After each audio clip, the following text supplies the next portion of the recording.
Hi viewers, আসসালামু আলাইকুম। কেমন আছেন সবাই? আশা করি ভালোই আছেন। দূরে কাছে দেশে প্রবাসে যে যেখান থেকে দেখছেন প্রত্যেককে এনআরএস ব্লগ ইউটিউব চ্যানেলের পক্ষ থেকে আন্তরিক শুভেচ্ছা অভিনন্দন।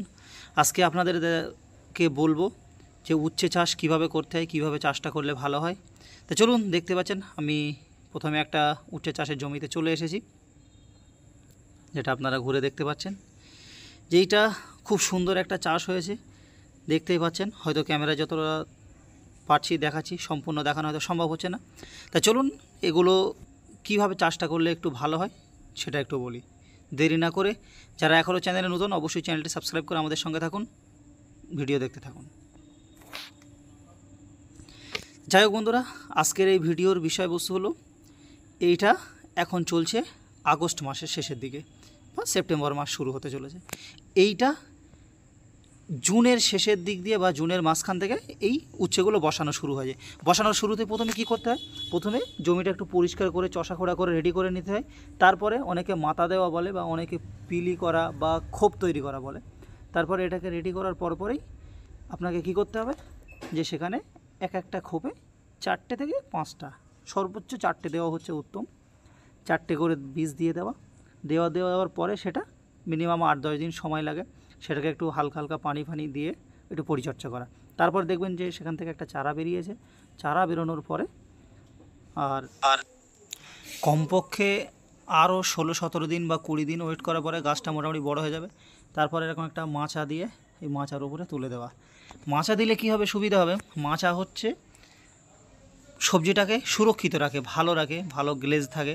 আর যদি এটা মাটির উপরে হয় তাহলে কি এর চেহারাটা এত ভালো হবে না, আর দেখতেও বাজে লাগবে। কারণ হচ্ছে যেটা মাটির সঙ্গে টাচ হয়ে থাকবে সেই দিকটা সাদা হয়ে যাবে আর উপর দিকটা সবুজ থাকবে, যার কারণে সেটা দেখতে ভালো লাগবে না, সেটা এত মার্কেটে চাহিদাও হবে না, আর চেহারাটাও ভালো হবে না। সেই জন্যে সে কথা। এবার তারপরে যেটা ইউরিয়া সার তার আগেই দিয়ে দেওয়া যেতে পারে।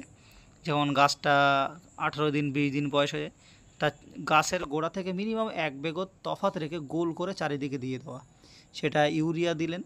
দেওয়ার কিছুদিন পরে যখন ফল আসা শুরু হবে, প্রথমে একবার হয়তো ফল তুললেন, তোলার পরে কী করতে হবে, 10-26 বলে ইন্ডিয়াতে, আমাদের ভারতে একটা সার পাওয়া যায়, যেটা ওইটা দিয়ে দেবেন। আর যারা বাংলাদেশ থেকে দেখছেন তাদের একটু ওইখানে জিজ্ঞাসা করে নেবেন, সারের দোকানদাররা ম্যাক্সিমাম বলে দিতে পারে।